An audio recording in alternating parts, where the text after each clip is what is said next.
মোটামুটি সকালের কাজ সেরে রান্নাঘরে এসে দেখি মা ডাল আর ভাত বসিয়ে দিয়েছে।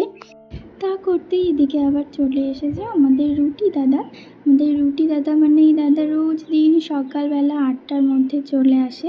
আর এই দাদার কাছে অনেক ধরনের খাস্তা মতো খাবার পাওয়া যায়, পাউরুটি পাওয়া যায়, অনেক ধরনের বিস্কুটও পাওয়া যায়।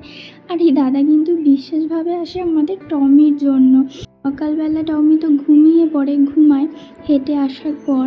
তারপর যখন এই দাদা একবার যদি বাড়ির শেষ প্রান্ত থেকে চিৎকার করে রুটি বলে, তো ও কিন্তু ছুটতে ছুটতে চলে আসে। আজকে ও অঘোরে ঘুমাচ্ছে, তাই জন্য টেরও পেল না। তারপরেই এদিকে রান্নাঘরে আবার তোড়জোড় শুরু হয়ে গেল, কী রান্না হবে করে। তো কোনো কিছু ভেবে না পেয়ে সোয়াবিনই ভিজিয়ে দিয়েছি। আমাদের নিরামিষ বলতে শুধু শনিবারটাই নিরামিষ খাওয়া হয়, তাছাড়া আর বেশিরভাগ দিনগুলোতেই মাছ হয়। বাবা বাজার থেকে মাছ নিয়ে আসে, আর সপ্তাহে কখনো ২-১ দিন হয়তো মাংস হয়। গল্প করতে করতে কিন্তু বেলা অনেকটাই হয়ে গেছে, তো চলো এবার রান্নাঘরের দিকটা একটু সামলে নেওয়া যাক। এখানে আমি সোয়াবিনের আলুগুলো বেশ ছোট ছোট করেই কেটে নিয়েছি, কারণ ছোট সোয়াবিন তো একটু ছোট করে কেটে না নিলে ভালো সেদ্ধ হবে না। তাও এতগুলো আলু জন্যে ভাজা করতে অনেকটা সময় লেগে যাবে, অনেক তেল লেগে যাবে, তাই জন্য একটু সেদ্ধ করে নিচ্ছি। এরই মধ্যে দোকানে যাওয়ার জন্য আমার কর্তামশাই আবার রেডি হয়ে গিয়েছে, তো ওই ভিডিওটা করছিল। তারপর আমি আলু সেদ্ধটা মেখে দিলাম, ওদিকে ডালও হয়ে গিয়েছে আর ডিম সেদ্ধ আছে। বেশিরভাগ দিন সকালবেলা আমাদের সেদ্ধই খাওয়া হয়। তারপর আস্তে আস্তে দুজনে মিলে রান্নাটা করি, তারপর দুপুরে আমরা সবাই একসঙ্গে খেতে বসি। এই যে আমার হাজব্যান্ড এখন দোকানে বেরিয়ে যাচ্ছে, ওকে জলের বোতল গুছিয়ে দিলাম, না হলে ও যা তাড়াহুড়ো করে যাওয়ার সময় সব ভুলে যায়। ও ভীষণই সাদাসিধে মানুষ। আমার এই কাজটা আমি সব কিছু একা করলেও ও কিন্তু আমার এই কাজটাকে সাপোর্ট করে। এটাই বা কয়জনা পায় বলুন। যাই হোক, ও তো দোকানে বেরিয়ে যাচ্ছে, চলুন আমি এবার ঝটাপট রান্নাঘরে গিয়ে রান্নাটা একটু মায়ের হাতে হাতে করে দিই। তারপর আরও অনেক কাজ বাকি রয়েছে। আজ যেহেতু সোয়াবিন রান্না হবে, তো সোয়াবিন আর আলু তো সেদ্ধ হয়েই গিয়েছে। ওদিকে সোয়াবিনটা ভিজিয়েও রেখেছিলাম, মায়ের ভাজা হয়েও গিয়েছে। তাই জন্য আমি এখন মশলাটা চটপট করে ফেলছি, মিক্সারেই করব। মশলাটা তো করা হয়েই গেল। মা আবার বললো যে রান্নাটা সামলে নেবে। আমি তো আবার সেই সকালবেলাতে জামা কাপড়গুলো ভিজিয়ে রেখেছিলাম, সেগুলো ধুয়ে তো আবার মেলতে হবে। আস্তে আস্তে বেলা তো অনেক হয়েই যাচ্ছে। তারপর দুপুরে আবার টাইম মতো গোপালকে জল দিতে হবে। তারপর আমি চটপট করে জামা কাপড়গুলো কেচে নিলাম।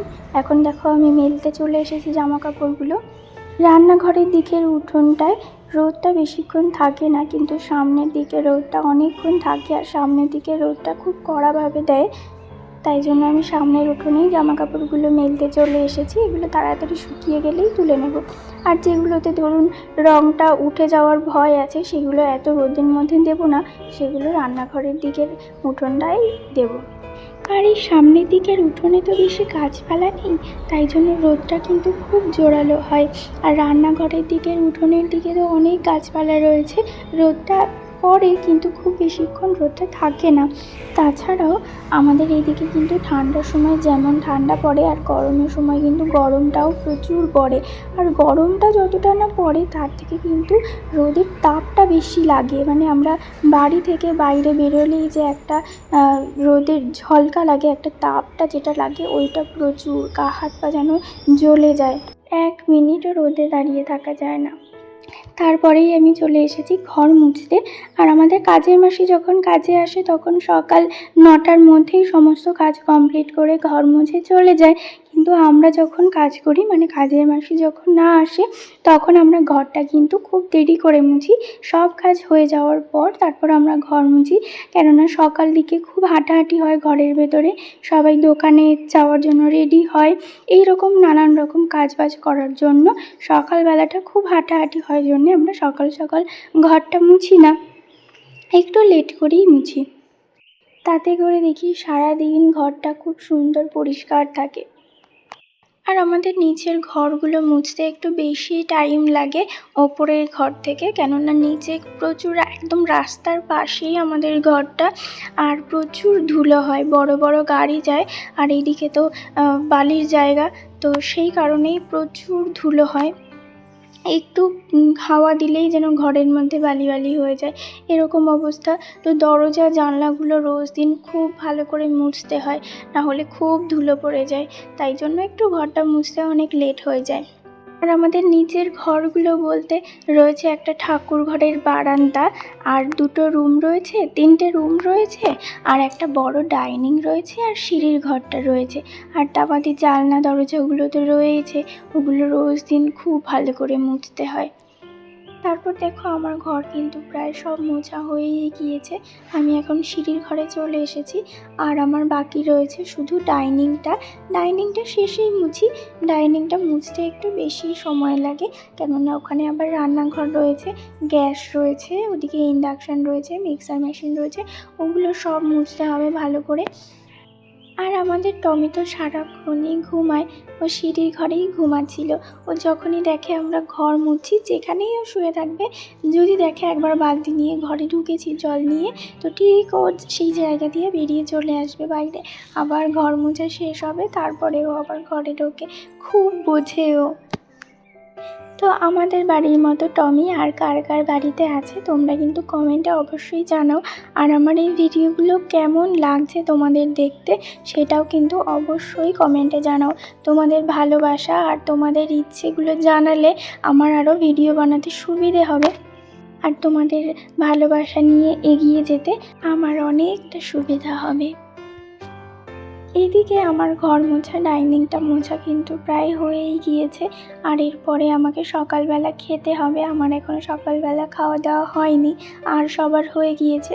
সকালবেলাতে বাড়ি থাকি বলতে আমি আর মা আর আমার দেওর।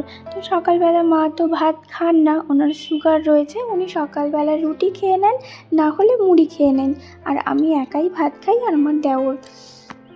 তো আজকে সকালবেলায় সবারই খাওয়া হয়ে গিয়েছে, আমার এখনও খাওয়া হয়নি। আমি ঘরটা মুছে তারপর ভালো করে হাত মুখ ধুয়ে নিয়ে তারপর সকালের খাওয়াটা সেরে নেব। সকালে আমরা খুব বেশি কিছু তেমন করি না খাওয়া দাওয়ার জন্য, সকালবেলাতে শুধু একটু সেদ্ধ সেদ্ধ ভাত হয়, আর একটু ডিম সেদ্ধ হয় বা ডাল হয়, এরকম সকালবেলাতে আমরা খুব সিম্পল খাবারই খাই। সকালবেলা থেকে বেশ কিছু মোটামুটি কাজ করে নিয়েছি, আর এখন হাত পাগুলো খুব উস্কো খুস্কো হয়ে আছে। তো এখন যখন ঠান্ডা জলে হাতটা ভেজাচ্ছি তখন খুব ভালো লাগছে, মনে হচ্ছে হাতটা ভিজিয়েই রাখি।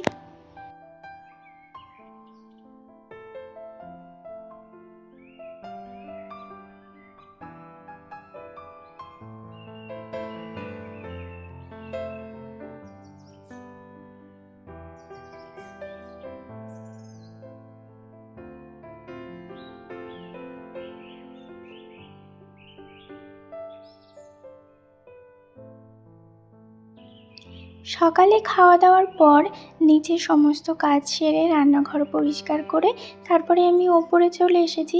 ওপরে আসতে একটু লেটই হয়, ও তো ঘুম থেকে একটু দেরি করে ওঠে, আমি ওঠার পর ও ঘুম থেকে ওঠে। আমি তো তখন নিচে থাকি, নিচের কাজবাজগুলো সারি, তাই জন্য তারপর আর ওপরে আসা হয় না। তো নিচে সকালে সব কাজ সেরে তারপরে ওপরে এসে আমি বিছানা তুলি, ঘর ঝাড় দিই। তো আমার আবার বিছানাটা খুব টান টানভাবে না পেতে দিলে ভালো লাগে না। তারপর আবার কি হয়েছে, আমার বর আবার গদিতে শুতে পারে না, ওর হাঁটুতে খুব ব্যথা করে। এমনিতেও দোকানে তো সারাদিন দাঁড়িয়ে দাঁড়িয়েই কাজ করতে হয়, তার উপর ওর একটু হাঁটুর সমস্যা, ও গদিতে শুতে পারে না। তাই জন্য এই আজকেই আবার ওটা তুলে দিলাম, তুলে দিয়ে শুধুমাত্র হালকা একটা কাঁথা পেতেছি। তবুও কিন্তু ঘরের বিছানা টান টান করে পাতা না থাকলে আমার আবার ভালো লাগে না। তারপরেই আমি ওপরের ঘরগুলো ঝাড় দিয়ে নিচ্ছি। ওপরের ঘরগুলোতেও তো আমাদের তেমন একটা আসা হয় না, আমরা সারাদিন নিচেই থাকি, আর সবাই তো দোকানে থাকে। আমি শুধু সকালবেলায় ওপরে এসে ঘরগুলো পরিষ্কার করি, তারপরে আবার নিচে চলে যাই, সারাদিনটা নিচেই আমাদের কেটে যায়। তো ওপরের ঘরগুলো রোজ দিন মুছি না, রোজ দিন ঝাড় দিই, খুব একটা নোংরা হয় না ওপরের ঘরগুলো। একদিন পর পরই ওপরের ঘরগুলোকে মুছি, না হলে একা একা সব করতে খুব কষ্ট হয়ে যায়। আর আমাদের কাজের মাসিটার তো অনেক বয়স হয়েছে, দেখে মায়াও লাগে। নিচের সব ঘরগুলোই উনি পরিষ্কার করেন, তারপরে আর বলতে ইচ্ছে হয় না যে ওপরের ঘরগুলো পরিষ্কার করার কথা। আমি নিজেই একা উপরে সব করে নিই। আর ওপরের ঘরগুলো আমি কালকেই মুছেছিলাম, সব 3 তলার সিঁড়ি থেকে ওপরের ঘরগুলো সবই কালকেই মুছেছিলাম। তো পা মোছাগুলো আমি যখনই ঘর মুছি তখন পা মোছাগুলো ধুয়ে দিই, না হলে ধুলো ধুলো থাকলে পা মোছা আবার পা দিতেই ইচ্ছা করে না। তাই জন্য সেগুলো ধুয়ে আমি ছাদে মেলে দিয়েছিলাম। এখন যা রোদের খুব তেজ, তো সেই কারণে আমি কালকে দুপুরেই এগুলো মেলে দিয়েছিলাম পা মোছাগুলো। তারপরে আজকে আবার দুপুরে নিয়ে যাচ্ছি। আর এই যে গাছে টবগুলো দেখছো, এগুলো সব আমার দেওর লাগায় শীতের সময়। এখন তো গরম পড়ে গিয়েছে, সব গাছগুলো শুকিয়ে গিয়েছে, মরে গিয়েছে। তো ও প্রচুর গাছ লাগাতে ভালোবাসে, ও প্রচুর গাছ লাগায়। তো চলো বন্ধুরা, তোমাদেরকে আমাদের ছাদটা একটু দেখিয়ে দিচ্ছি, আমাদের ছাদটা কেমন আর আমাদের ছাদ থেকে আশেপাশে কি কি দেখা যায়। আমাদের বাড়ির একদম সামনে রয়েছে মন্দির, মায়ের মন্দির, আর আমাদের এই বড় মাঠ রয়েছে। তো এইখানে যখন আমাদের মন্দিরের কোনো অনুষ্ঠান করা হয় তখন মাঠ জুড়ে প্যান্ডেল করা হয়, আর সেই কয়দিন কিন্তু আমাদের ভীষণই আনন্দে কাটে। আর এই যে রয়েছে মাঠের পরে রাস্তা, রাস্তার পরেই রয়েছে, রাস্তার সঙ্গেই আমাদের ঘর। তো আমার চ্যানেলে একটা ভিডিও রয়েছে 350 টাকায় শাড়ি, সুন্দর সুন্দর শাড়ি, বোলপুর সোনাঝুরি খোয়াই হাট। তো সেই ভিডিওটাতে আমি আমাদের মা কালীর কথা একটু বলেছিলাম যে আমাদের মা কালী ভীষণই জাগ্রত, সত্যিই আমাদের মা ভীষণই জাগ্রত। তো নেক্সট একটা ভিডিওতে আমাদের মায়ের কথা তোমাদেরকে বলবো। চলো এবার পাশে কি রয়েছে, আমাদের ঘরের পাশে কি রয়েছে সেটা তোমাদেরকে দেখিয়ে দিচ্ছি। আমাদের পাশেই রয়েছে আমার জ্যাঠা শ্বশুরবাড়ি, এইটা আমার জ্যাঠা শ্বশুরবাড়ির দোকান। আর এই যে পাশেই ঘরটা রয়েছে, কিন্তু গাছগুলো এত বড় বড় আর এত গাছ যে ঘরটাই দেখা যাচ্ছে না। আর এইটা হচ্ছে আমাদের বাড়ির পিছন দিকটা, এই দিকে রয়েছে আমাদের রান্নাঘর। আমাদের ঘরেও রান্নাঘর রয়েছে, কিন্তু আমরা বাইরেই রান্না করতে স্বাচ্ছন্দ্য বোধ করি। আর পাশেই রয়েছে আমাদের চৌবাচ্চা, এখানে অনেক ধরনের মাছ ছাড়া রয়েছে।